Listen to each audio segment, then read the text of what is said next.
Welcome everybody to another episode of the Motown's Wrestling Review. I am Tony Motown Allen, and we're coming here talking to you about AEW Dynamite. Yes, I'm actually reviewing AEW Dynamite. This was the 300th episode of AEW Dynamite, so I thought if I could stay awake for this one, I would definitely give it a review. And my God, it was actually a good night. It was a good show overall. Some ups and downs and everything. Nobody's perfect. No show is perfect. I mean, even with WWE, all their shows ain't perfect either, though. But I really did kind of thoroughly enjoy this match this show, though. I was quite pleasantly surprised.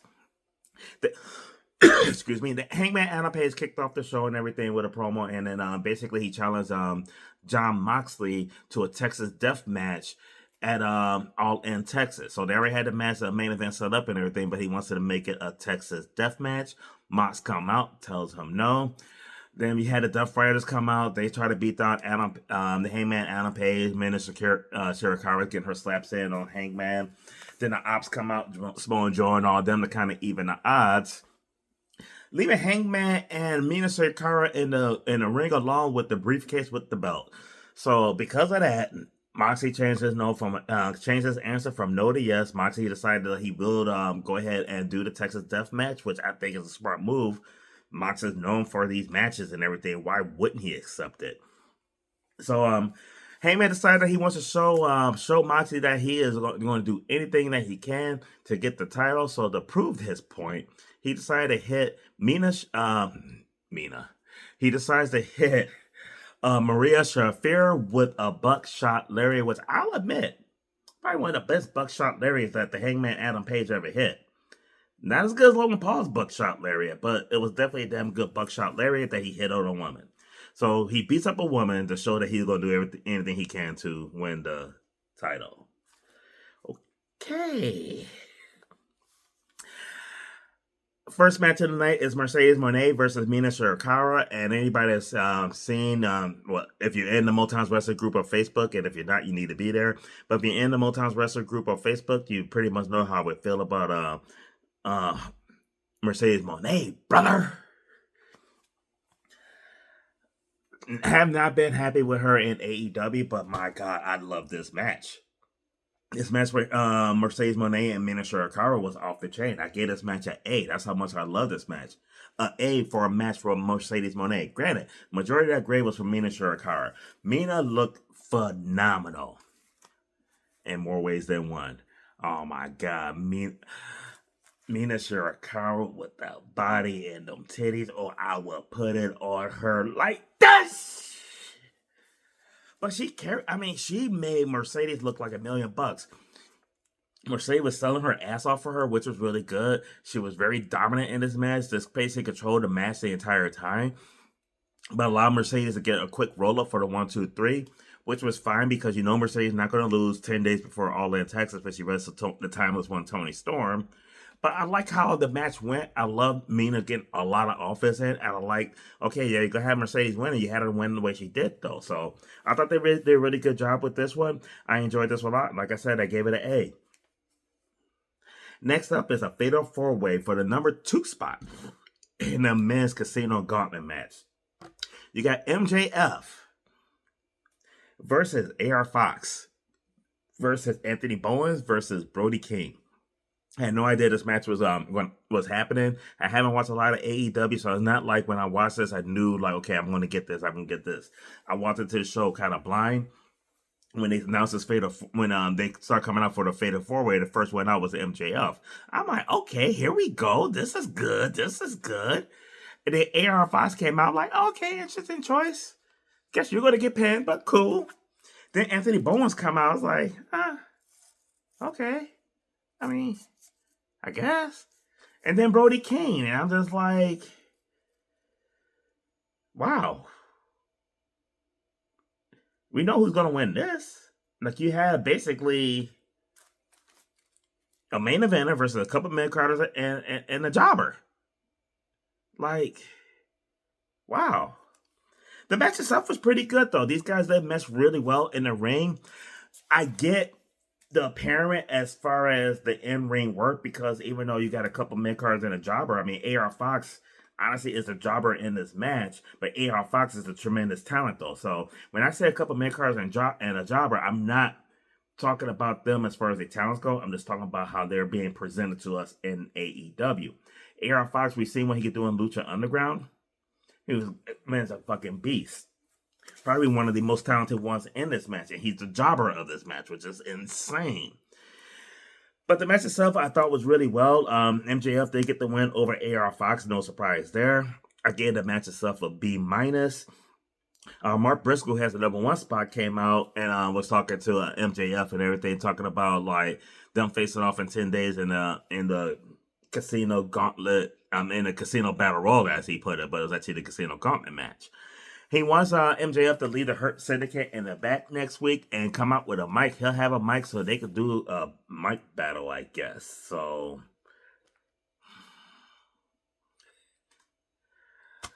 we'll see on that.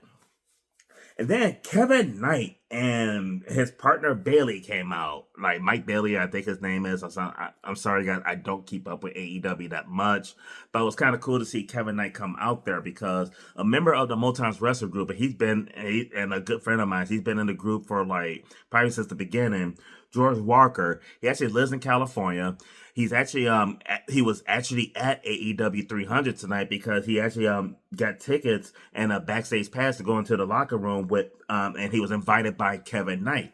He told me this, but I was just like at the time like Kevin Knight. Oh, okay, not sure who that is. And then here he is. Kevin Knight was in the show and everything. Got to see him. I think I paid more attention to the segment than I would have because of George. My buddy George Walker, because Kevin Knight definitely scored some cool points with me, inviting him up backstage and everything. But they jumped the Hurt Syndicate, the tag team champions, Shelton Benjamin and Bobby Lashley. The Hurt Syndicate proceeded to beat them down, left the ring. They said that the job ain't done. They're still standing, so they went back into the ring, beat them down some more, left. Same thing happened. This went on about 3 or 4 different times. I mean, but Kevin Knight and Mike Bailey, I believe his name is, man, they took a fucking beating every single time out there. I love the toughness, though. I did like the toughness of it, though. And then Mike Bailey Kevin Knight is the one who said, I believe, told Shelton Benjamin that he hits like a woman or his mama or something and challenged him to a fight on Collision, though. So I'm actually kind of looking forward to that. I don't watch Collision really, though, but I might check it out for that, though. Did enjoy this a lot. Next up, we had the Heroes versus Villains Trios match. Aren't 90% of the matches, no matter where they are, heroes versus villains? Like heroes, babyface, villains, the heels. But I don't know. I don't know why they decided to point it out like that. Maybe I missed something in the previous weeks, and there was a whole story why they naming these heroes versus villains. But we had Bandito, O'Reilly, and Roger Strong versus the Young Bitches and Takeshita. I really didn't like this match at all, and I'll be honest with you, I used to love the Bucks back in the day, like me and the Marvelous Marcus Buckley with our friend my buddy Gary and a couple others. We used to go to Ring of Honor shows in Chicago Ridge at the Field House, I believe it was called. And I used to like get excited, just absolutely love the Bucks in the ring and everything. That was always one of the most entertaining parts of the show. Now, I don't hate them. I don't like them. I don't hate them, but they just suck the life out of the matches now. I gave the match a D.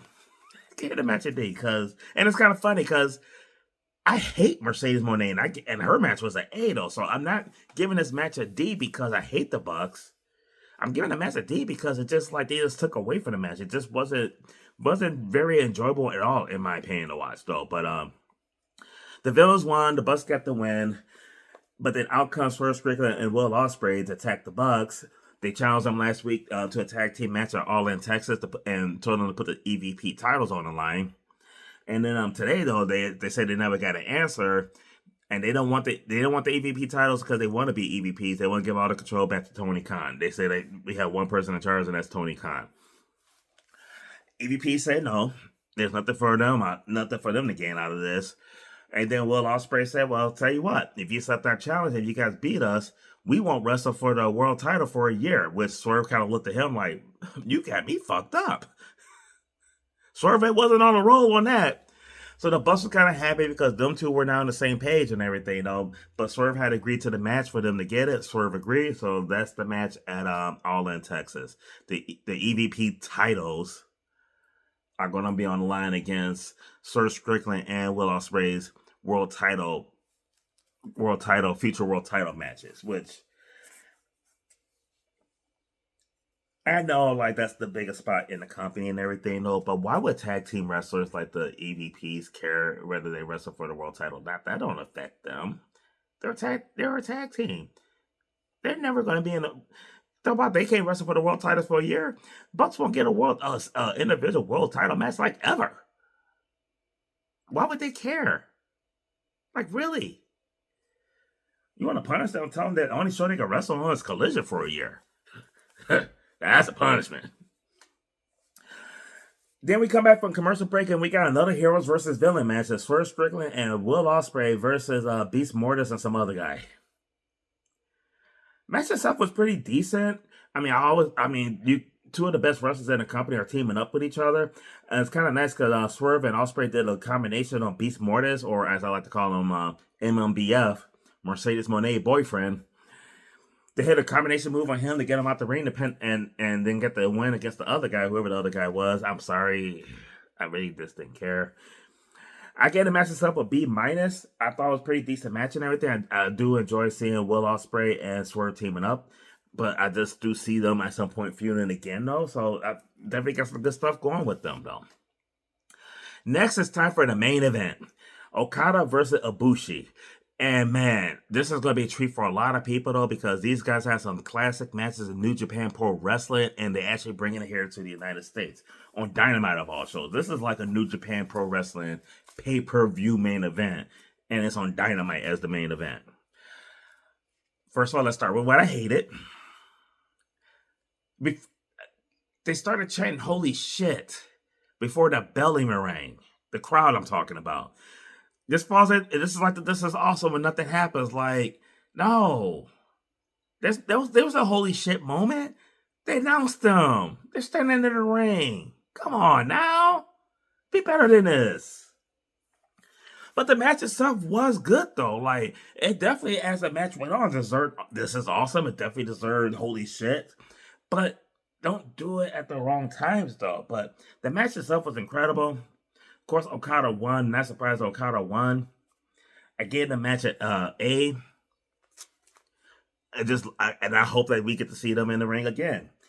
And probably the highlight of the first lady of Motown's wrestling group, Ty, her highlight of the night, or probably her moment of the night, was when her side boo, Kenny Omega, made his return and everything. So Kenny Omega was out there for a while.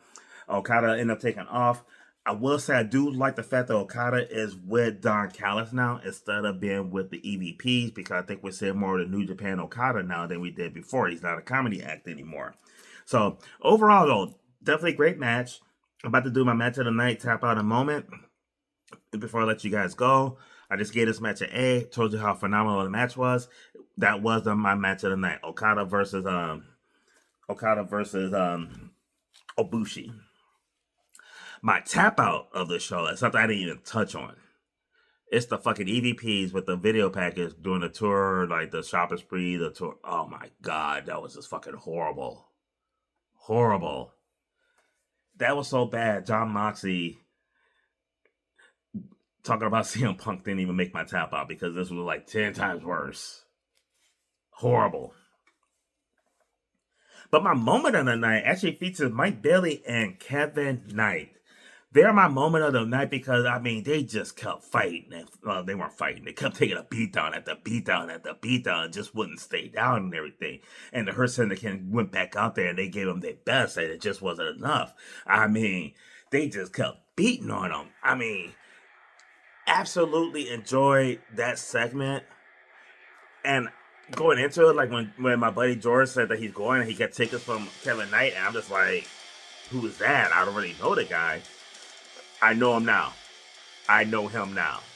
I'm going to be watching now. And you guys need to be watching as well. So that's it that I'll have for you right now. I will be back in a couple of days for the SmackDown review. But for now, enjoy the rest of your night. I'm going to enjoy the rest of my beer. And we'll see you next time. Make sure you like the video and subscribe if you haven't subscribed already. And if you're not in the Motown's Wrestling group on Facebook, you need to join.